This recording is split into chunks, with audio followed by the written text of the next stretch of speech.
Welcome to the Golden State Media Concepts, America's Still Beautiful podcast, a weekly news podcast covering all the top positive and uplifting news stories. Are you tired of the same old news? Are you sick of the seemingly endless political spin and negativity? We cover stories that will inspire, uplift, and remind you of the good in the world. Tune into the Golden State Media Concepts, America's Still Beautiful podcast to get all the great and positive news stories of today.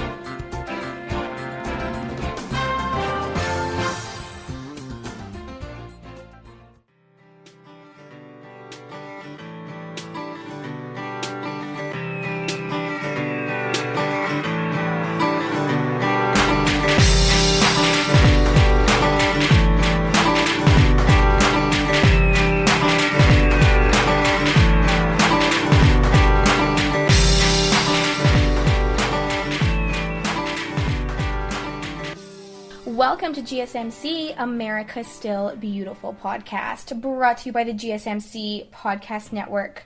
I am your host, Alyssa Jo. How's it going today? I hope you're having a wonderful day. I have some amazing stories to share with you. I hope maybe you saw a random act of kindness today, or you spread some kindness today, because I have lots of kindness stories to share with you. So let's just jump right into it. There are a bunch of feel-good stories. I thought I would start with one about Nashville, because we all know kind of what's happened over this week with the devastating tornadoes that has hit and affected so many people. So I just want to talk to you today a little bit about what some companies and some people are doing to help. So Gibson Gives is the international guitar brand's charitable foundation, and they're offering to replace any guitar that may have been lost or damaged during the storms. Pretty amazing. So, we all know Nashville is known to be one of the most beloved musical capitals of the U.S., and Gibson Guitars is wanting to provide a little special kind of relief for the musicians that may have lost their instruments during the whole week of just devastating tornadoes that hit. Dendy Jarrett, who is the executive director of Gibson Gives, says, "Our goal is to get a guitar back into the hands of anyone who has had their guitar damaged or destroyed in the recent Tennessee storm." As a Nashville, Tennessee-based company, we are also engaging with our artists and other partners to provide support across many areas. So they are doing what they can to try to help out. They've always done quite a bit of things. The foundation has donated more than $30 million worth of goods and services since they launched back in 2002. They've installed music rooms in Nashville high schools. They've also even donated guitars and supplies to music therapy programs for veterans suffering from PTSD. So this company has done a lot. They always go above and beyond, and they're continuing to go above and beyond and to help the people that have been affected. So the musicians that are looking to replace their guitars through the Gibson Gives recovery plan can email proof of loss or damage to donation.request@gibson.com.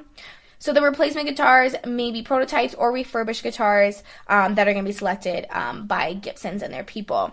So, but you can still, if you are a person who unfortunately, lost their guitar in the terrible tornadoes, or, it was damaged, there you go. Gibson Gives recovery plan can help you get that guitar back in your hands. We also all know Taylor Swift. This hit home for Taylor Swift because Nashville is her home. She's a Nashville native, and she also wanted to contribute to the tornado relief by asking, her fans to donate to the Community Foundation of Middle Tennessee's Tornado Relief Fund. So she's also, she reached out on Instagram just to kind of share, her feelings about everything that's been going on. She did not disclose to her Instagram exactly how much money that she herself contributed to the fund, but a publicist did confirm that she has donated about $1 million to the fund.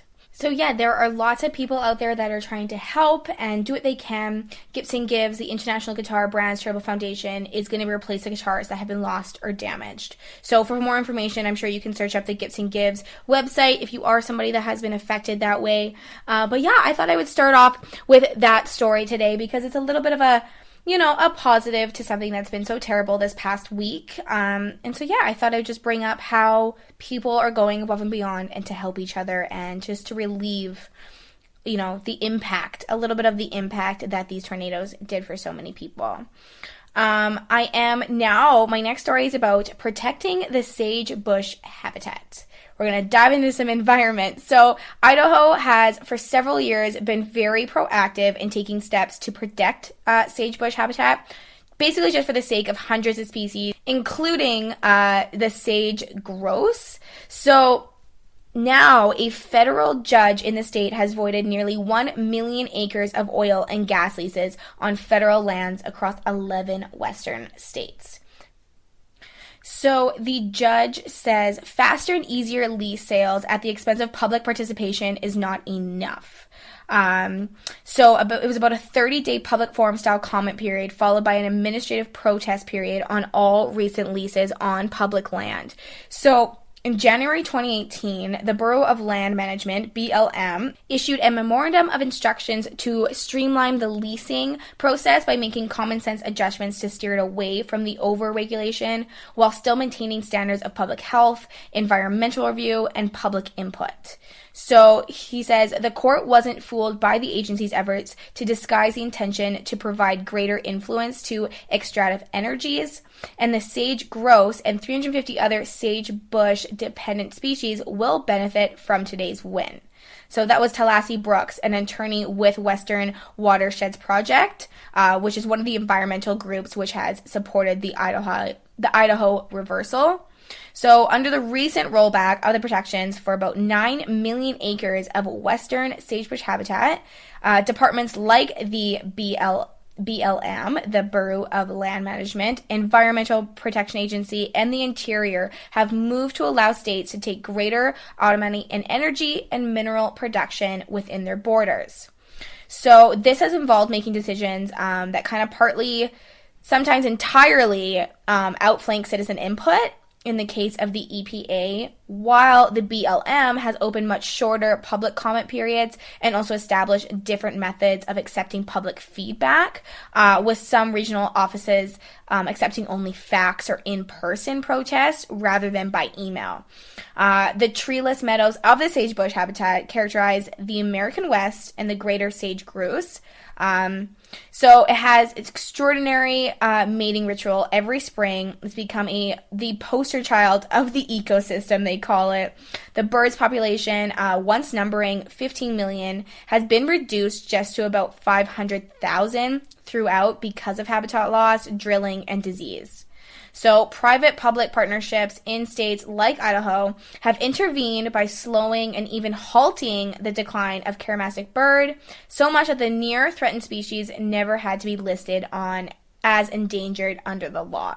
But now, so the federal judge in the state has voted nearly 1 million acres of oil and gas leases on federal lands across 11 western states. It's time for a little bit of a break. Don't go anywhere. I have so many more stories to share with you. I know I say that every single time, but these stories are going to put a smile on your face. They're going to brighten your day. I absolutely love sharing them with you. I love finding these stories and just seeing what people are doing all around the world, especially when things happen, like the big tornadoes, and seeing everyone come together, do what they can to help out. It's just amazing to see, and just to help out the environment, help out each other, spreading kindness. I just absolutely love sharing all these beautiful things that happen in our world. So stay tuned. You don't want to miss the rest of this episode. The GSMC Life and Happiness podcast takes you on a journey of exploration. We'll discuss tried and true methods alongside the latest trends of how to best live your life to its fullest and happiest. From psychology to meditation, science to self-help books, the GSMC Life and Happiness podcast will help you to discover what makes you happy and how you can live life being the best you possible. Download the GSMC Life and Happiness podcast on iTunes, Stitcher, SoundCloud, Google Play, or anywhere you find podcasts. Just type GSMC in the search bar.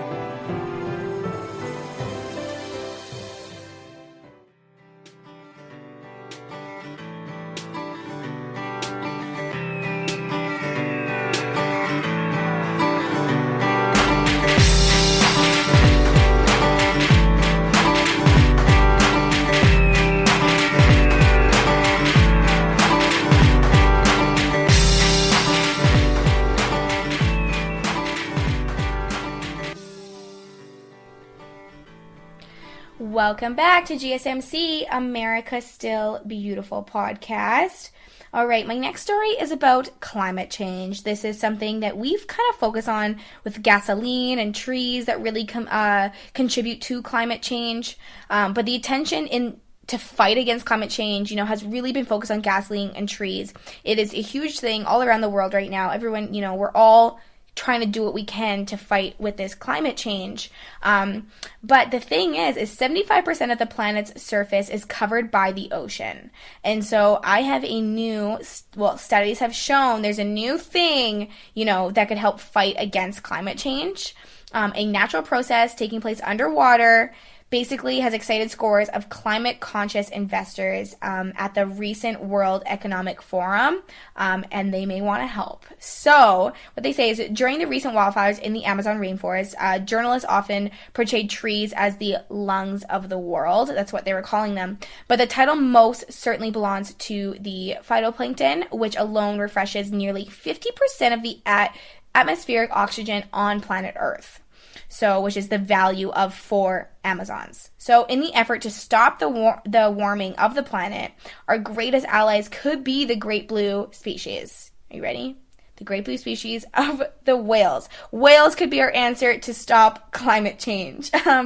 So, because of the tremendous amount of excrement left in their wake, so there was a new paper published by Dr. Ralph Kayami, and he highlights the influences that whales, especially the great blue whales, and their feces have on climate change. So it's all kind of due to the whale fecal matter in the diets of the tiny ocean dwellers called phytoplankton. So let me dive into this information. So it's really interesting. So the microscopic marine algae floats at the center of several marine food webs, and they provide food for a host of sea creatures, including, whales, while also, whale excrement to feed on. They also require carbon dioxide to survive, just like trees. So whales, after deep sea dives for krill and other food, they go back and they return to the surface and release the top ocean layer called fecal plumes, which is rich in nitrogen and iron. So these plumes provide a key food source for phytoplankton, which feed on a non-organic nutrients like nitrates, phosphates, and sulfur. So Dr. Kayami, he's an economist at the International Monetary Fund, and he suggests that since the phytoplankton populations expand wherever whales are, a significant effort should be made to combat climate change by encouraging the growth and protection of whale populations. So this is what he wrote. He says, at a minimum, even a 1% increase in phytoplankton productivity thanks to whale activity would capture hundreds of millions of tons of additional CO2 a year, equivalent to the sudden appearance of 2 billion mature trees. So Dr. Kayami says the financial value of a whale in terms of public good should be expressed in a clear dollar amount. So the value of a whale will serve as a better motivation to protect them. So he calculated what a whale would be worth in terms of climate change by calculating the market price of carbon dioxide, the amount of carbon sequestered in their enormous bodies over their lifetime, and their economic effect on fishery enhancement and ecotourism. So the figure is roughly about $2 million per whale, with a total value of all the world's whales is well over $1 trillion. He continues to his estimations by determining various ways of increasing whale well-being before concluding that it would take 30 years to double the current worldwide whale stock. So he's done all this calculation. He says the value representing a mere fraction of the potential damage that 30 or 40 years of warming climate would do to the world's economy according to many different estimations. So, to make it even more interesting, according to one report from the World Economic Forum in Davos, Switzerland, this is where Dr. Kayami and his biologist colleague Michael Fischbach from the Great Whale Conservancy, they presented their whale climate strategy to a room of what you would think would normally be scientists, but instead they packed this room with bankers and investment managers. Dr. Kayami and Michael Fischbach basically their presentation was just absolutely amazing. The interest parties who agreed that the financial world could play a large role in helping to fund whale recovery efforts. So they were getting, they got some interest from a lot of different people. On top of the relatively small kind of commercial whale operations in countries like Norway, Iceland, and Japan, whales are threatened by marine noise population, ship strikes, and plastic pollution. But thanks to Dr. Kiami and his partner, Michael Fishback, the funding for whale conservation could drastically rise in the coming years as a few, hard-nosed financial investors considered producing an influx of cash the size of which NGOs and nonprofits have only dreamed of. So they were able to get a room of these bankers, these investors who are interested in doing exactly this. They want to help out, and it'll be super interesting to see what comes here. It totally makes sense. Our world is made up of 75% ocean. There has to be something in the ocean that can help us with this climate change, and maybe Dr. Kiami figured it out. Now, speaking of animals and environments and all of that, I have another story about saving animals. So 2 men have succeeded in developing an alternative to animal leather. They made this out of Mexican cactus. So they're saying that this could save millions of animals worldwide. Pretty incredible. So it's Adrian Lopez Velarde and Marte Careze? I'm not going to be saying those names right. They created a vegan fabric, and it's out of a nopal cactus. They spent about 2 years researching and developing their design. They perfected the manufacturing process back in July, and then they unveiled the fabric to the fashion world in Milan, Italy, just in this past October. So these 2 people are pretty amazing, these entrepreneurs. They realize the environmental impact of animal leather, spending years working in the furniture, automotive, and fashion industries. They really got to know, everything that was happening and really the huge environmental impact, and they wanted to do something about it. So they quit their jobs. They decided to co-found Adriana Di Marti to find an innovative leather replacement. So they call their fabric Deserto. It's made of cactus leaves, which sounds so weird to me. But it's sustainably harvested every 6 to 8 months. The material is designed to breathe easily while still being durable and partially biodegradable. A leather jacket that could be biodegradable. Wow. In addition to the cactus-based material requiring a minimal amount of water to develop, it's also grown organically in the Mexican state of Zacatecas. Also did not pronounce that name right. But the material, which is available in a variety of different colors, so they produced it with natural dyes, and now they're even being able to use it to make from bags and automotive seating. Your shoes, jackets, anything. They've come up with this leather, and they are doing what they can to kind of use it as much as they can. So weird though. Cactus leaves, and now it's a sustainable leather jacket. All right, my next story is about Bill Gates and some palm oil. Sounds interesting, doesn't it? So there's been a lot of effort to try to put a halt on the advance of palm oil cultivation and the destruction of tropical rainforests to accommodate. So a New York City-based startup called C16 Biosciences is producing oil with very similar chemical and functional properties to palm oil. So if you don't really know what palm oil is the world's most produced vegetable oil with a global yield of 75.7 million metric tons entering the market every single year. That is crazy. I did not know. It is literally found in everything from your Cheez-Its to your ice creams to pizza dough, beauty products, shampoo, makeup, anything. Palm oil is literally in everything, and we don't even realize it. So the demand for the crop is projected to actually quadruple from 2020 to 2050. So this is why this new sustainable oil that was created from yeast cells that are undergoing fermentation looks through the crucial development. So this is really important. So it says, our real mission is ending the need for deforestation that's driven by the palm oil industry. That was Shara Tiku, the co-founder and CEO of C16 Biosciences. She says, we believe that it is totally unacceptable to be burning the planet to make a vegetable oil. It just doesn't make any sense. Not sure if you've heard of Energy Ventures, but Energy Ventures is a fund established by Bill Gates and some other investors that basically help support the technological and financial innovations that fight climate change. About a $20 million investment drive for C16 Biosciences. And the company expects to have their first products out in the market very soon. They're opting for a quick market entry servicing manufacturers who have smaller demand for palm oil.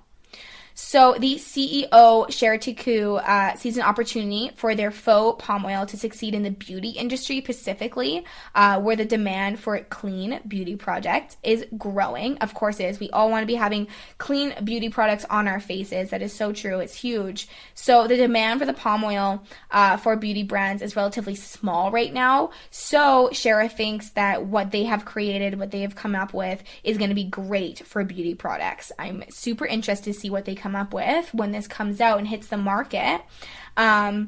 So the company uses a method similar to other fermentation processes. I guess it's kind of similar to the one that they use to make beer. Crazy. They hope to target and replace all the palm oil that is currently linked to deforestation because of the slash and burn cultivation of new acreage. So that's about 3 million metric tons a year. So yeah, they have come up with this new palm oil. They have Bill Gates investing in this as well and some other investors to support this with their energy ventures. So they have some good support systems behind them, and I can't wait to see some beauty products that come out with this new oil instead. All right, it's time for a break, but don't go anywhere. When we get back, I have more amazing stories to share with you. Tired of searching the vast jungle of podcasts? Now listen close and hear this out. There's a podcast network that covers just about everything that you've been searching. Hey! The Golden State Media Concepts Podcast Network is here. Nothing less than a podcast bliss with endless hours of podcast coverage. From news, sports, music, fashion, cooking, entertainment, fantasy, football, and so much more. So stop lurking around and go straight out to the Golden State Media Concepts Podcast Network. Guaranteed to fill that podcast itch.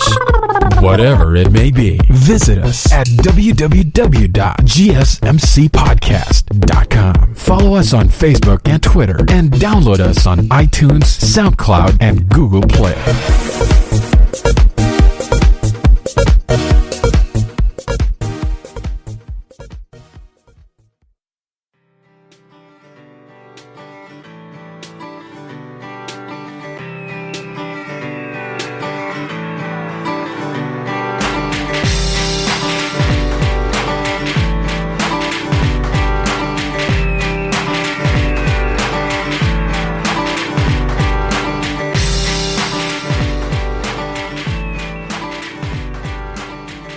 Welcome back to GSMC, America's Still Beautiful podcast, brought to you by the GSMC Podcast Network. I am your host, Alyssa Jo.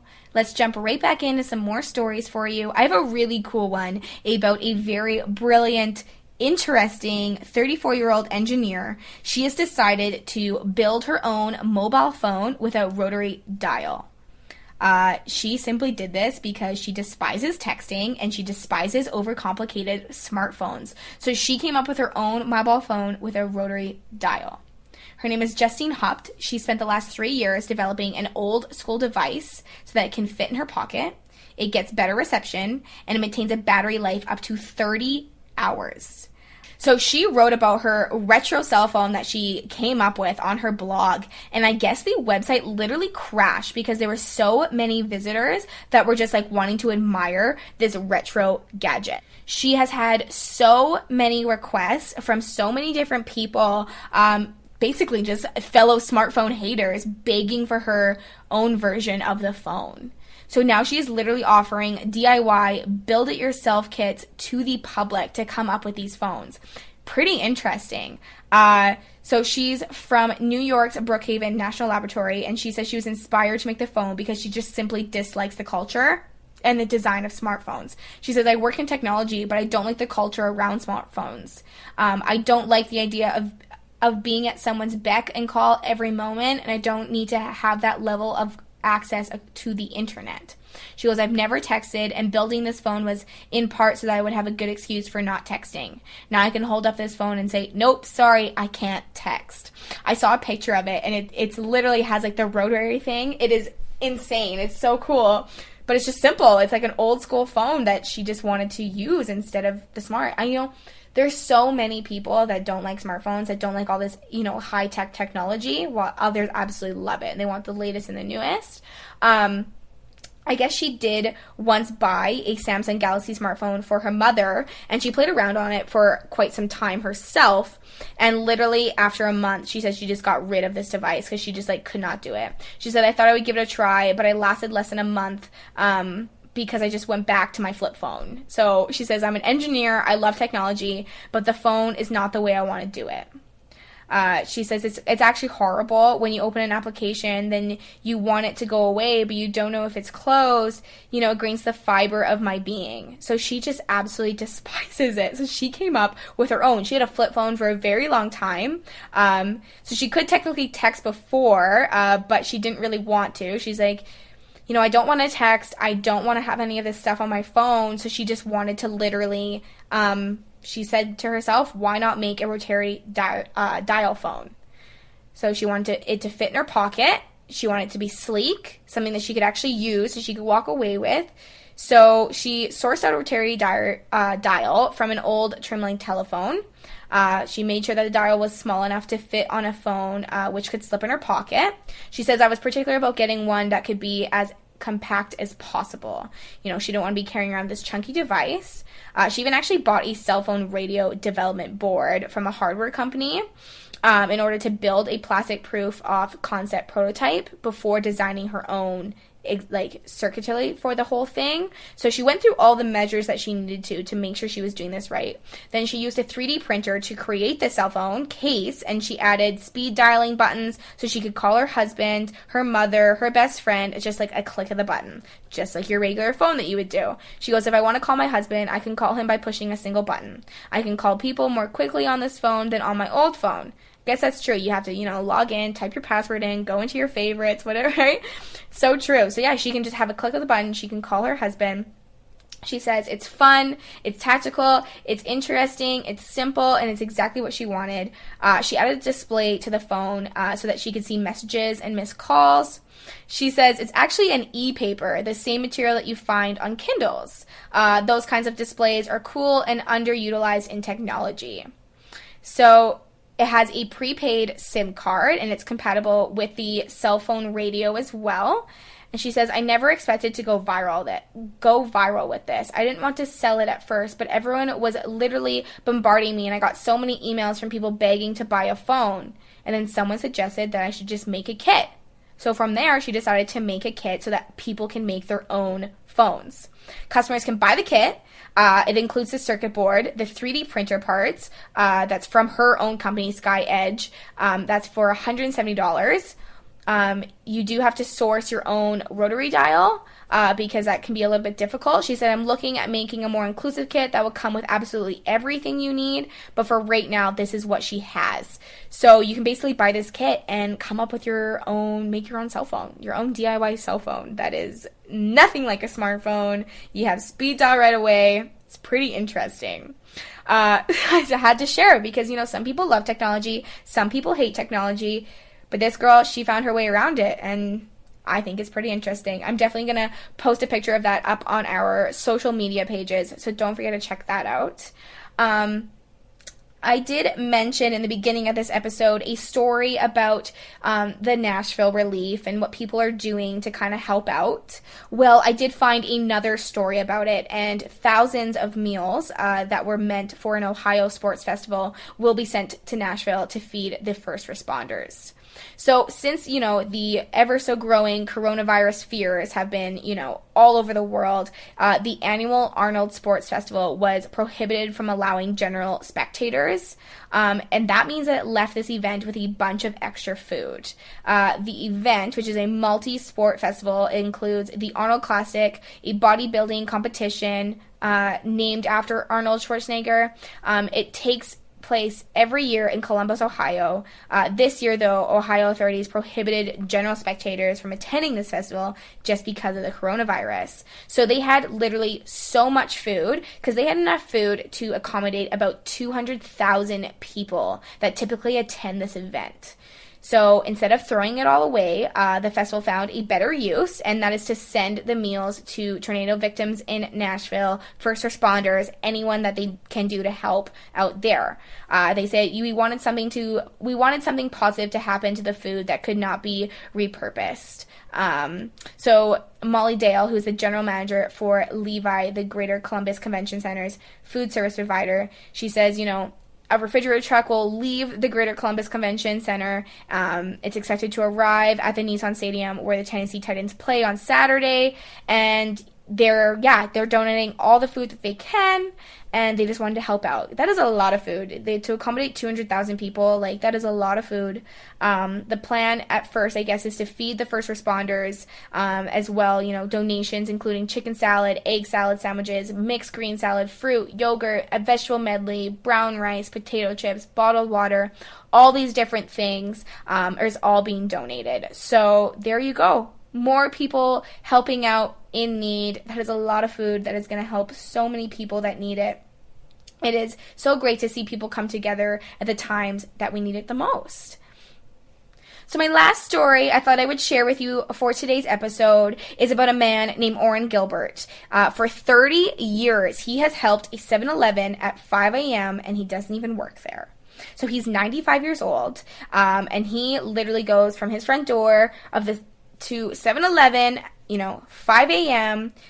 With every step he walks over there, he presses the cane and his right hand to the ground. He grabs a door and he enters. This is what he says. The town is barely awake, but he greets the workers and heads to the back of the store where there's a seating area near the coffee bar.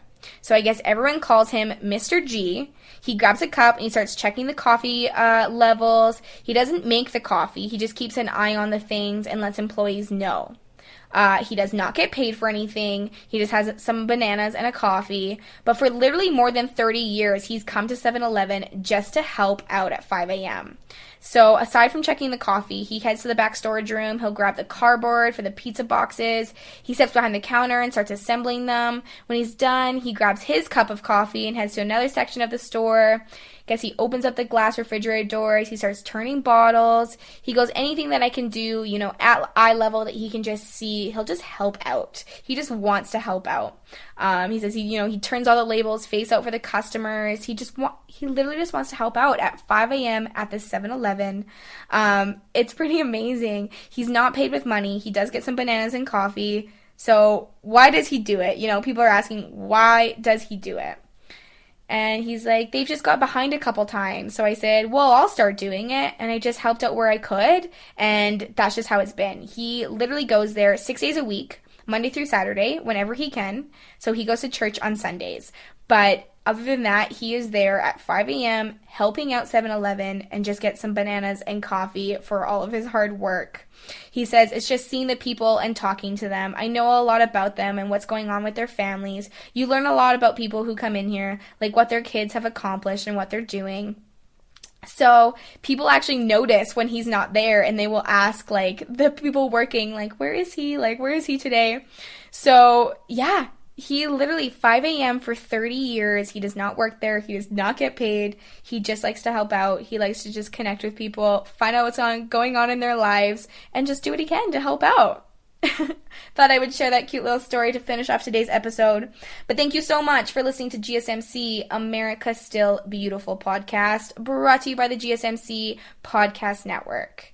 I am your host, Alyssa Jo. As always, do not forget to hit that subscribe button, like and follow us on social media, and leave a 5-star review. It's greatly appreciated, and I look forward to next time. Thank you.